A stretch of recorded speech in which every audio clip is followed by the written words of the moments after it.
পরশারে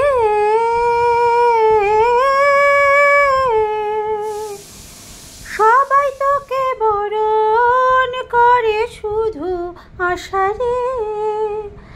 আমি জানি আমার চোখে তোর বাস 12 মাস।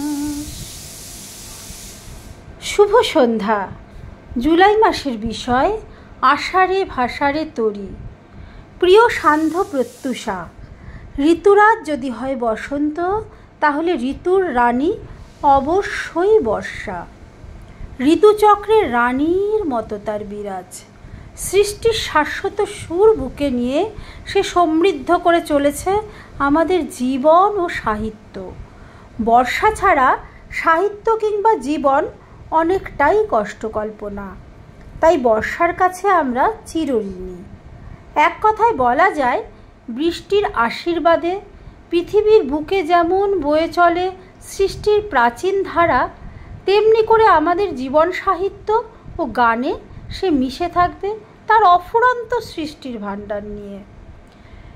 বর্ষার প্রস্ফুটিত বহুমাত্রিক নন্দনিক রূপ আর বিভা প্রকৃতিকে যেভাবে নাড়া দেয়, তা বাংলা সাহিত্যে পড়েছে নানান ব্যঞ্জনায়। নানান দিক থেকে সাহিত্যকে প্রভাবিত করেছে বর্ষা, অথবা সাহিত্যের ব্যঞ্জনায় বর্ষা ব্যবহৃত হয়েছে নানান দিক থেকে নানা রূপে। সেই মধ্যযুগ থেকে আজ পর্যন্ত বাংলা কবিতায় নানাভাবে বর্ষার বন্দনা করা হয়েছে। বর্ষা আর বৃষ্টি এখন কবিতার একটি অংশ।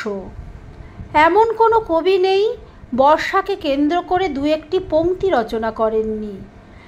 এমনও দিনে তারে বলা যায়, এমনও ঘনঘোর বরিশায়, এমনও মেঘস্বরে বাদল ঝড় ঝরে, তপনহীন ঘন তমসায়। বৃষ্টির আবেদন চতুর্মুখী। বৃষ্টির অপরূপ দৃশ্য আমাদের মনে কুহক জাগায়। মায়াবী রূপ আমাদের মোহিত করে, আন্দোলিত করে, শিহরিত করে। ঋতু পরিবর্তিত চিরায়ত ধারায়। আষাঢ় শ্রাবণ এই 2 মাস ঘিরে আমাদের বর্ষাকাল। বর্ষাকালে আকাশ থাকে গুরুগম্ভীর, কালো মেঘের ভারে নিরন্তর অবনত। গর্জন মেঘবর্ষণের বিপুল দাপট চলে এই 2 মাসে। বাংলা সাহিত্যে ষড়ঋতুর প্রভাব ও প্রতিপত্তি বহুদূর সঞ্চারী। বর্ষার চরিত্র বা সৌন্দর্যের যে বহুগামী বৈচিত্র্য, তা অন্য 5টি ঋতুর থেকে স্বতন্ত্র। এ স্বতন্ত্র বর্ষা ঋতুকে নিয়ে কবিদের কবিতায় বর্ষার রূপ বা সৌন্দর্য ধরা দিয়েছে নানান অভিপ্রায়ে।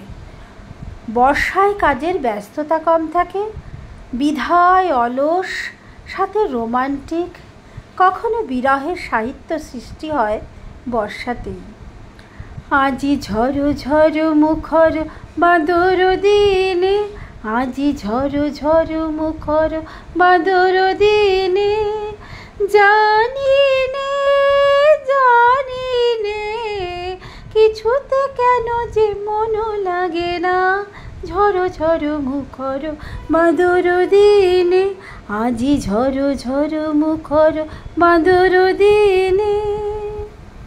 গাছে কদম ফুল আর বৃষ্টির পরশ, কেয়া বনে খেলা করে কেতকী। গরমের দাপট কমাতে বর্ষার আগমন। বৃষ্টির জল গায়ে নৃত্য করে পশু পাখি। তাই বলা যায়, বর্ষা কেবল ঋতুই নয়, বাঙালির সংস্কৃতির অংশও বটে। আর আষাঢ় মাস সেই সংস্কৃতির সূচনা লগ্ন শুভারম্ভ করে।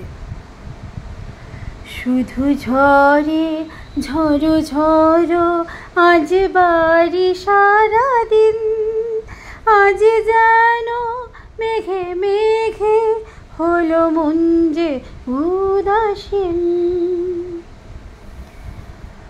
কলমে বালুরঘাট থেকে বিধানচন্দ্র সান্যাল, কণ্ঠে শিলিগুড়ি থেকে আমি মৈত্রেয়ী ব্যানার্জি। নমস্কার।